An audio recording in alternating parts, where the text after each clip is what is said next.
Bonjour à tous. C'est une joie, un privilège, une responsabilité d'être devant vous ce matin. Et merci de vos prières, merci pour ce chant qui a été changé. Et puis, j'ai eu besoin du secours de l'Éternel cette semaine pour préparer ce message, pour d'autres choses, mais pour préparer ce message aussi. Et il a répondu. Merci Seigneur. En 2021, je ne sais pas si vous vous souvenez, c'est l'année dernière, c'est pas très vieux. On avait choisi comme verset clé pour nous accompagner tout au long de l'année un encouragement de l'apôtre Paul qu'il adressait aux chrétiens de l'église de Colosse. Et on voulait l'appliquer à notre église. Je ne sais pas si vous vous souvenez de cet encouragement, c'était de placer la parole de Dieu au centre de notre église. Et s'il est primordial que la parole de Dieu ait une place importante dans notre communauté, cela implique, il me semble, qu'elle doit avoir une place tout aussi importante dans ma propre vie, dans ma relation personnelle avec le Seigneur.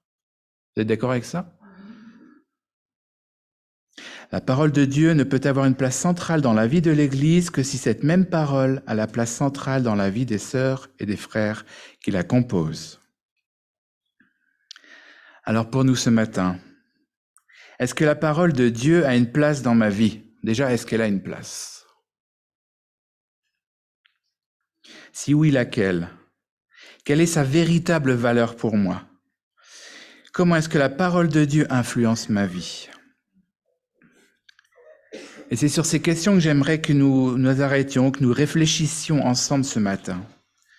En découvrant ce que la Bible nous dit, nous enseigne à travers un survol du psaume 119. Je ne sais pas si vous avez votre Bible avec vous. On va faire un survol du psaume 119 ce matin. Alors pourquoi le psaume 119?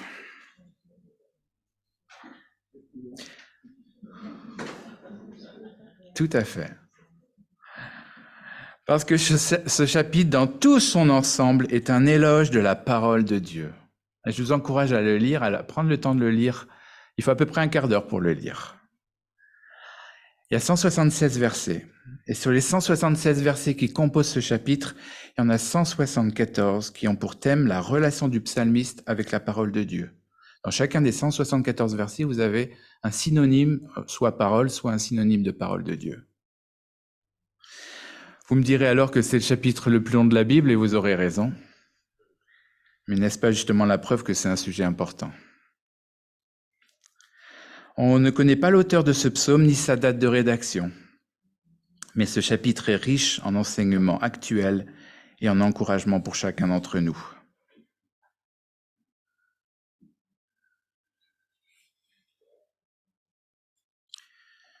Le psalmiste, il fait un constat dans son psaume. Nous sommes étrangers et voyageurs sur cette terre. Et on voit que le psaume 119 est écrit par un homme qui a tout à fait conscience de la situation dans laquelle il se trouve. Il est conscient de la futilité de sa vie ici-bas, conscient de l'état du monde dans lequel il vit, et conscient de la domination du mal et de toutes ses conséquences. Je pense que ce matin, si on est là et qu'on a ouvert ne serait-ce qu'une fois la radio ou la télévision cette semaine, on est conscient de ça aussi.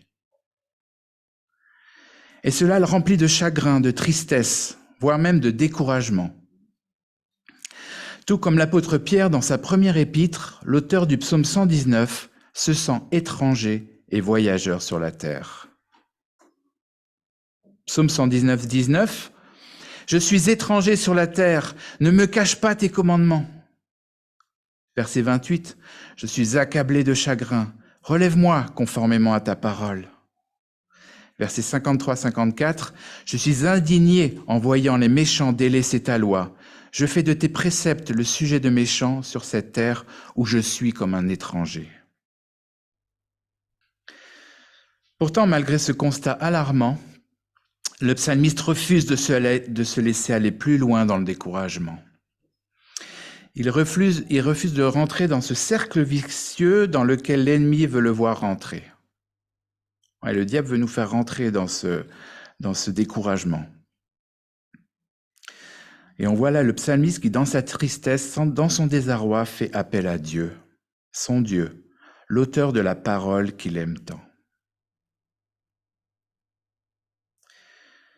Il faut dire que le psalmiste, a fait une rencontre qui a bouleversé sa vie. Il a rencontré le Seigneur. Il a compris que le seul vrai Dieu, le Tout-Puissant, le Créateur de l'univers, l'aime, veut son bonheur et ne cherche qu'à développer avec lui une relation d'intimité dans sa présence pour toute la durée de son passage sur terre. Alors, à la suite de cette rencontre, à la suite de ce changement radical de cap de vie dans sa vie, on voit que le Seigneur va opérer petit à petit une œuvre de transformation dans la vie de son enfant. Changer de vie, changer de maître, même si on a été transformé, mais on a changé radicalement de vie, changer de vie et de maître n'est pas facile. C'est un long parcours, un parcours qui dure toute la vie.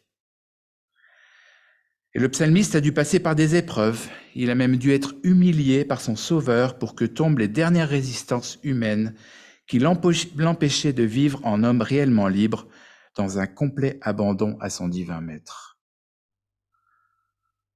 Psaume 119, 26. « Je t'ai exposé ma conduite et tu m'as répondu. Apprends-moi tes commandements. » Verset 29. « Détourne-moi du chemin du mensonge et dans ta grâce que je vive selon ta loi. » Avant d'être humilié, au verset 67, « Je faisais fausse route, mais maintenant j'observe ta parole. » Verset 71, « Il m'était bon d'être affligé afin d'apprendre tes préceptes. » Et qu'en est-il de nous ce matin? Est-ce que chacun de nous en a vécu ce changement de direction? Peut-être il y a quelqu'un dans cette salle qui ce matin reste encore hésitant face à l'appel de Dieu, du Dieu d'amour qui veut sauver, qui veut le sauver de ce monde. Et on verrait presque le Seigneur dire « J'aimerais que tu deviennes mon enfant, prends ma main. » Et nous, les chrétiens qui sommes là, et on aimerait vous dire aussi, c'est au nom de Christ que nous vous en supplions, soyez réconciliés avec Dieu. On trouve dans 2 Corinthiens 5, 20. Soyez réconciliés avec Dieu.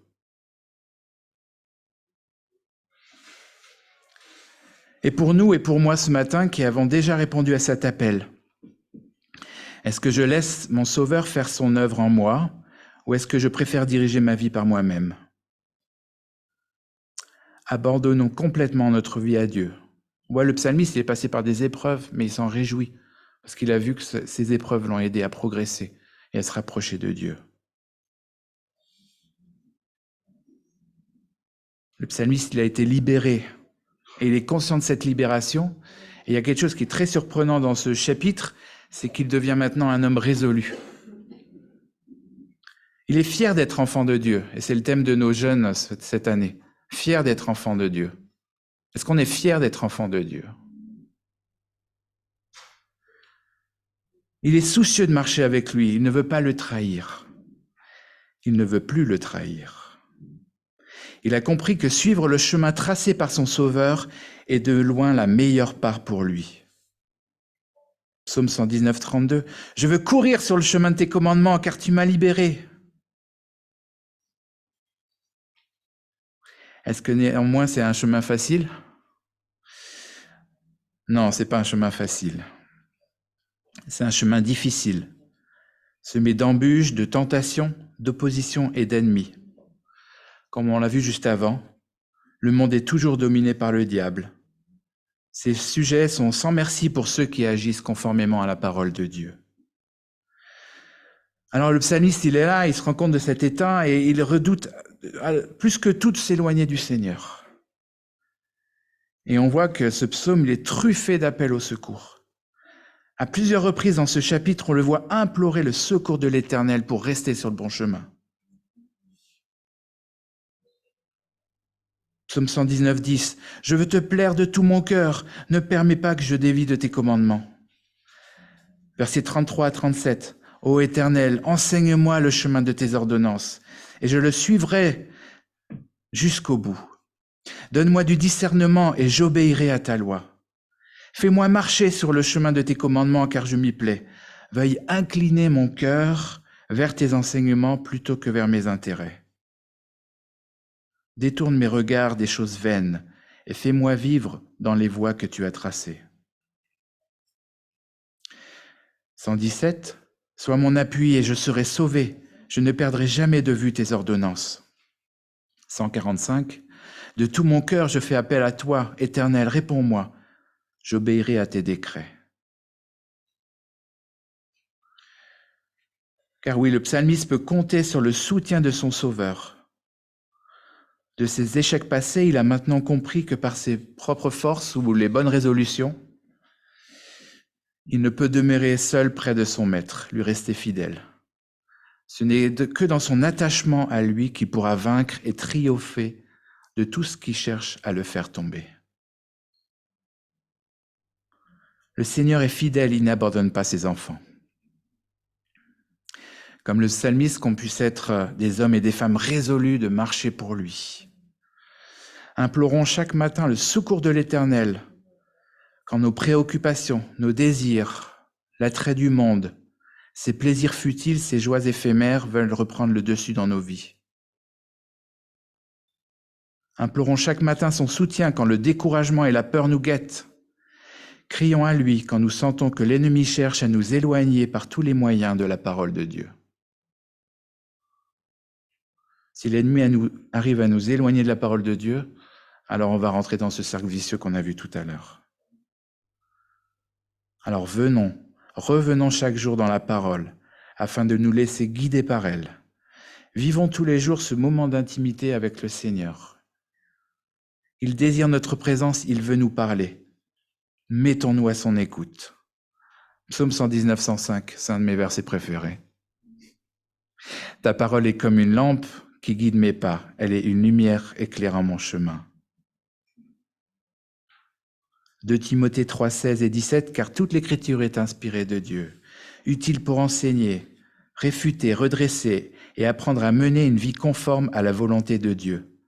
Ainsi, l'homme de Dieu se trouve parfaitement préparé et équipé pour accomplir toute œuvre bonne. Alors maintenant, on va être honnête. Il n'est pas toujours évident d'ouvrir sa Bible chaque matin. Alors certains jours, c'est chose facile. On est au Pradly, c'est un week-end d'église. On est entouré des frères et sœurs et on ouvre les volets, on tombe sur le Mont Blanc. Pas de problème. L'instant, il est propice à la contemplation et on désire rencontrer le Seigneur. Ça vient presque tout seul. C'est pour ça qu'on reste en haut de sa voix, je pense. Mais c'est plus difficile un lundi matin, reprise de travail quand il pleut, qu'il fait froid en dehors du lit et qu'il fait encore nuit. Et le témoignage d'une campeuse cet été m'a interpellé. J'en ai déjà parlé, mais je vous le redis. Vivant dans un petit appartement de région parisienne, elle nous faisait part de son inquiétude de ne pas réussir à persévérer dans la lecture et la méditation de la parole de Dieu à son retour chez elle. J'ai trouvé ça super honnête. Quelle prise de conscience du réel enjeu qui se présente, parce que là, il y a un enjeu. Elle a raison. Par nous-mêmes, il est impossible de persévérer sans faille, mais le Seigneur a le pouvoir d'éclairer ses enfants de sa divine présence dans n'importe quelle circonstance de vie. Et en préparant ce message, je pensais à ce moment-là à l'apôtre Paul et à son compagnon Silas dans la prison. On ne pourrait pas dire que c'est un lieu propice à la méditation. Acte 16, 25. Vers le milieu de la nuit, Paul et Silas priaient et chantaient les louanges de Dieu, et les prisonniers les entendaient. C'est ça la présence de Dieu. Tout à coup, il se fit un grand tremblement de terre, de sorte que les fondements de la prison furent ébranlés. Au même instant, toutes les portes s'ouvrirent et les liens de tous les prisonniers furent rompus. Il est génial ce texte. Ne croyez-vous pas que le Seigneur était présent avec Paul et Silas dans cette prison? En tout cas, eux, ils en étaient convaincus. Dieu, il nous aime. Il est présent avec nous dans nos moments de détresse. Ce n'est jamais lui qui nous lâche la main. Comme le sarment est attaché au cep, restons proches de notre Sauveur. Confions-lui nos inquiétudes et notre peur de chuter. Et s'il nous arrive de passer par un moment avide, veillons à ne pas tomber, puis rester dans la culpabilité. C'est quelque chose qui m'a beaucoup affecté dans ma vie, et qui m'affecte encore, cette culpabilité.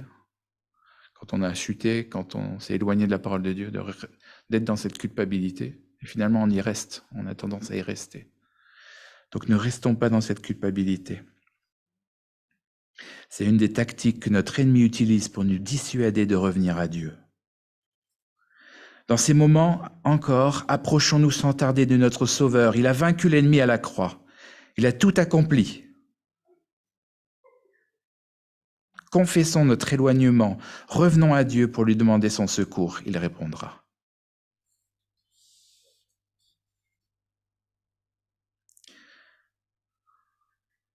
Quand on voit Paul et Silas dans la prison, on est étonné par leur joie et par ces chants qui montent. La louange monte du milieu même de la prison. Et cette joie, c'est le sentiment le plus omniprésent dans le psaume 119. Dès les premiers versets, les 2 premiers versets, c'est heureux, vous voyez. Si vous regardez heureux, chapitre 1, verset 1, heureux, verset 2.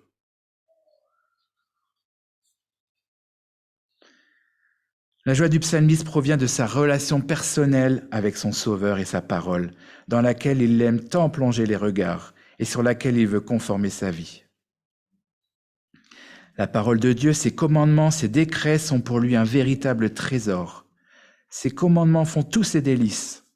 Les lois de l'Éternel sont des merveilles et son principal sujet de louange. Psaume 119, verset 14, « J'ai plus de joie à suivre tes préceptes qu'à posséder tous les trésors. » Verset 24, « Tes ordres font tout mon plaisir, ils sont mes merveilleux conseillers. » Verset 97, « Oh, que j'aime ta loi, je la médite tout le jour. » 162, « Je fais ma joie de ta parole, comme celui qui trouve un grand trésor. » Le psalmiste ne veut plus vivre ici selon ses propres désirs. Il sait que son Seigneur veut son bonheur et ne cherche qu'à le faire progresser sur le chemin de vie qu'il éclaire de sa loi. Psaume 119, 27, « Fais-moi discerner le chemin tracé par tes décrets pour que je réfléchisse à tes merveilles. » Et 105, on a déjà lu, « Ta parole est comme une lampe qui guide tous mes pas. Elle est une lumière éclairant mon sentier. » Alors la vie du psalmiste est transformée par la parole de Dieu. Elle seule peut le combler de joie, de la seule joie authentique. Et je pense qu'on peut réfléchir ici à nos frères et sœurs qui n'ont pas un libre accès à la parole de Dieu.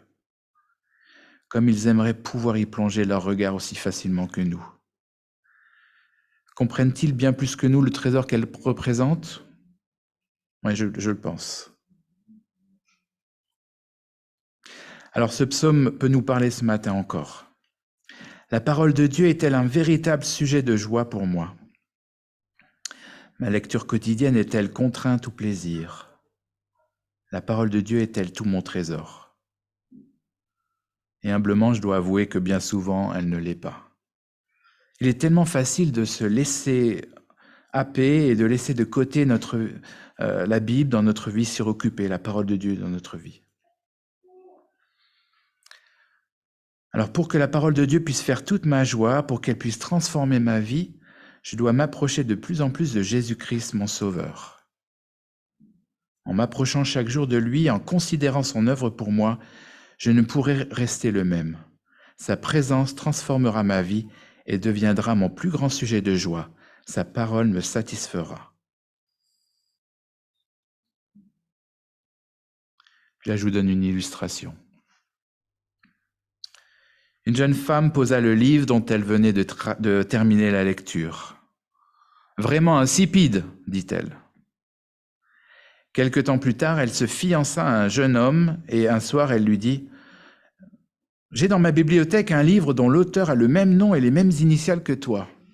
Quelle coïncidence, n'est-ce pas? Tu es sûr que c'est une coïncidence? Qu'est-ce que tu veux dire? Eh bien, en fait, c'est moi-même qui l'ai écrit. » De retour chez elle, le soir même, la jeune fille reste éveillée jusqu'à 2 heures du matin pour relire une seconde fois le livre. Cette fois-ci, il lui semble que c'est l'histoire la plus passionnante qu'elle ait jamais lue. Le livre, autrefois insipide, était devenu fascinant parce qu'elle connaissait et elle aimait son auteur. Ainsi, l'enfant de Dieu trouve la Bible captivante parce qu'il connaît et aime son auteur. C'est le message de son Père qui lui est adressé personnellement.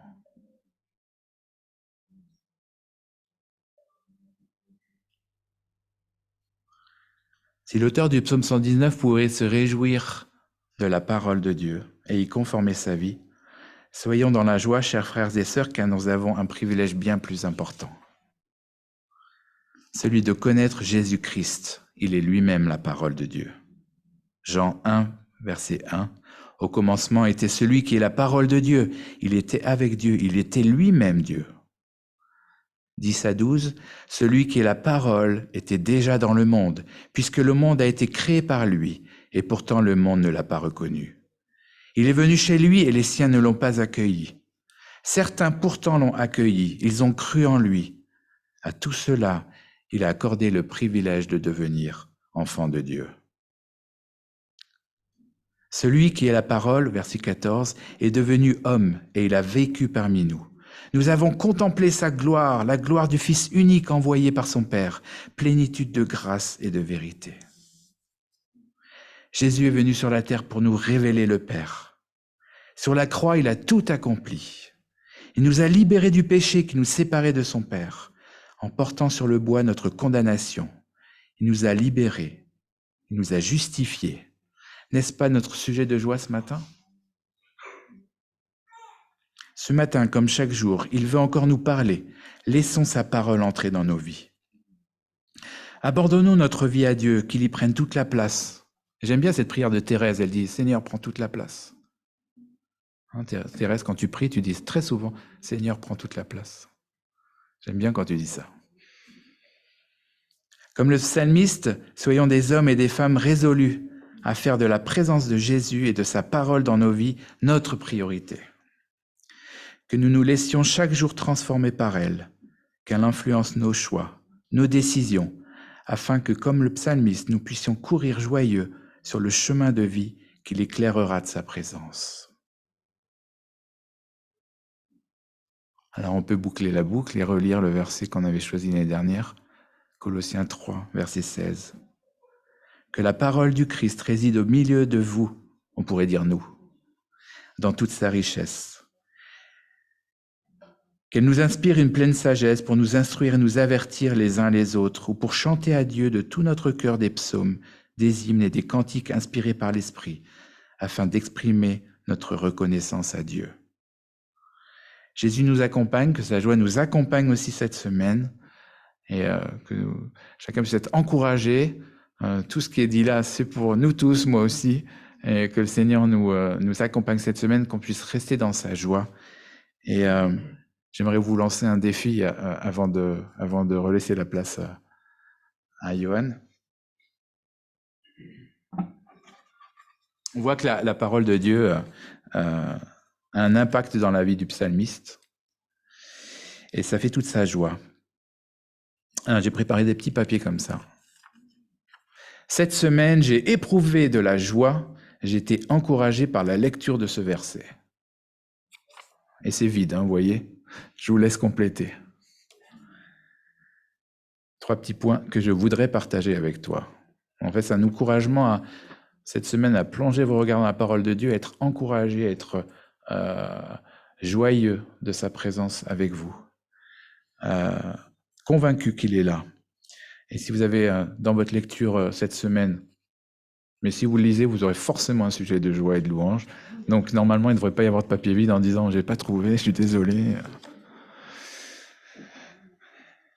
Donc on va distribuer ça, je passe Milo, tu peux distribuer. Prenez un petit verset, et puis l'idée c'est de le donner à une personne la semaine prochaine. Donc préparez votre petit papier, marquez le verset qui vous a encouragé cette semaine, et la semaine prochaine, vous le donnez à une autre personne, et puis que voilà, on puisse s'encourager mutuellement les uns les autres par la lecture de la parole. Merci Seigneur.